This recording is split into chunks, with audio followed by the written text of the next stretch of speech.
My name's Shaun, aka the Yeti Polar Bear, and these are Tech Tips. I'm Shaun from Yeti Cycles, and today I'm going to run you through just a few quick tips on how to pack up a bike ready for transport using just bike box. I'm not going to use a bike bag today because bike boxes generally are the most accessible for most people. So generally speaking, first thing I'm going to do is let a bit of pressure out of the tyres. Airlines again ask you for this. It's not super important with mountain bike tyres because they're not going to expand high enough in the airplane to actually go bang, but with road bikes I think they do. Not going to worry about fork or shock pressure unless we need to compress it to get the bike to fit into the box. Now every bike box is a different size unless you've got one that you use all the time. Reasonably familiar with these guys. I know that for this particular bike we're going to need to take front and rear wheel off. Handlebars are going to need to come off at the stem. Seat post is going to have to be right the way down, and also the pedals are going to need to come off. A lot of bike boxes you don't need to take the rear wheel off, but this one's a little bit fatter but a little bit shorter, so we can fit the wheels beside the frame. And what we need to do is take some parts off and also protect the bike while it's in transit, but also from any other parts hitting the bike and damaging the frame or this componentry. If you're going to take it apart in one area, using full-size tools, that's great, but make sure either those same tools go with you to where you're going, or you have tools at the other end, or you can take some mini tools that will actually help. For just right now, I'm going to take the handlebars off at the stem. Now in our previous video, we've marked reference points on the stem and on the handlebar, so we know exactly where that's going to be at the other end. So grab our 4mm Allen wrench and just undo all the bolts. So always try and make up something to hold the handlebars in, whether that be a bag or a box or just something, because the handlebars have got a couple of sharp points on them. You don't want to get to the other end and have your handlebar stem smashing into your fork leg and just destroying your fork leg. You don't want to go to the other end and have your brake levers or gear shift or anything snapped off, because it just means a whole lot more headache when you get to the other end. So what I like to do is get some sort of cardboard box. This is a fork or a kit box we use here at Yeti Cycles, and I generally bend down the tabs and just cut a little shape out of it so that I can slide the handlebars across, and I'll actually cut a lot out of this side here, so it will slide almost all the way into the handlebar and it'll protect the rest of the handlebar. And generally speaking, the handlebars will fit quite nicely in almost the whole way. Now this got quite a large set of flaps on it. You just bend them over. We're just going to protect a few of the points on the bike. I have some packaging material here. A lot of times I'll use this stuff, which is just foam rot, or I'll use knee pads. Knee pads are really good for protecting the stanchions on the fork, wrapping around the shock if you disconnect the shock, just putting in places that you can't necessarily get this stuff, but also they've got a bit more protection on them. So even underneath the bottom bracket on the box, or underneath the fork leg of the box. In this instance, what I'll be doing is I'll be putting one of these guys under where the rebound adjuster sits in the fork, just to keep it a little bit more padded. So in the bike box, it's just not going to get dragged along the ground by itself. And this stuff's pretty light, it's pretty easy to use.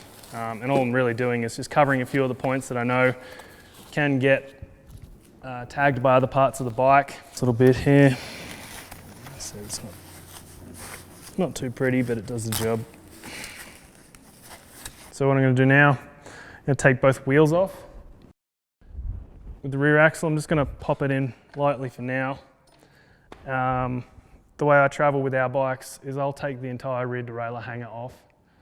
I do that because I've got to the other end and bike hangers without a derailleur on it, but the bike hangers have been bent, and I always carry spares, but my guys don't always turn up with me. And I generally have an axle space that lives in the bike box. I'm going to slide that back on there, just that end cap for the hanger, and leave the derailleur hanger and derailleur just hanging down there by itself.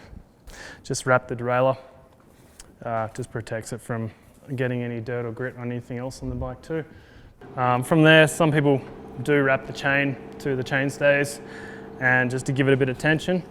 Okay, so the bike is pretty much ready to go into the bike box. Now, first time doing this, after a while it might not fit perfectly, so I might have to make a few adjustments.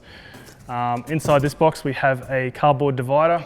This is how we ship all of our Yetis around the place. So frame and parts and everything go on one side and the complete wheel set goes on the other side. This is a big bike. Looks like I'm going to have to let the pressure out of the fork. Make sure you've recorded that down, as that's pretty important. Also be careful when you're doing this because it could spray a puff of oil at you, kind of soaking your face and brakes. And that effectively shortens up the length of the bike and it fits nicely in there. Okay, so with the main bike just loosely set in the box there, it's going to slide the box out of the way and get our wheels ready to go. A lot of people leave their rotors on, and that's great until you get to the other end and the rotor is not a round shape anymore. Mark your rotors as front and rear. It's pretty simple to do. Pick a spot, put a little F on the rear one, pick a spot, put a little R. The reason I do that is because the front brakes and the rear brake pads are sort of bed into each rotor, and it will pick up and work the other way around, but I've always found consistency again is just making sure the pads are on the same rotors. Generally try not to touch the rotors with my actual hands, apart from in the spider part here. So we undo that guy, lock ring comes off, and rotor through the center, never the braking surface, and lock ring always goes back on, because that way you're not going to lose it. I'll get an appropriate size disc bag, which is a snap lock bag, nice and clean, and I'll put its rotor in its own little baggie, and that way if something happens in the box, this will stay nice and clean. And also it's just another way of keeping them separate from each other and not getting scratched up or them scratching anything else.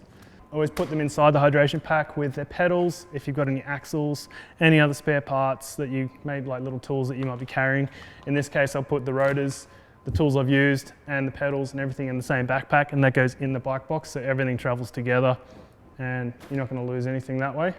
And what we're going to do is just pull that handlebar and everything so it's in its particular place. Now with this, I use the handlebar also as a bit of protection on the one side of the bike that's up against the frame, up against the box. And our wheels, really handy to get hold of, is the little plastic end cap spaces, like protectors that come either on the bike.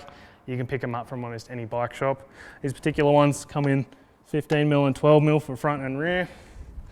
If you've only got one, try and put it on the facing the outside of the bike, because these things do get laid sideways. You're nothing worse than having a hole on the outside of the box, because that can lead into a bigger hole. If you've got two, that's even better, because you can protect the inside of the bike a bit better, but the cardboard on the inside should do an okay job of protecting that. So we pull our bike aside and set the cardboard protector as hard up against the frame as you can.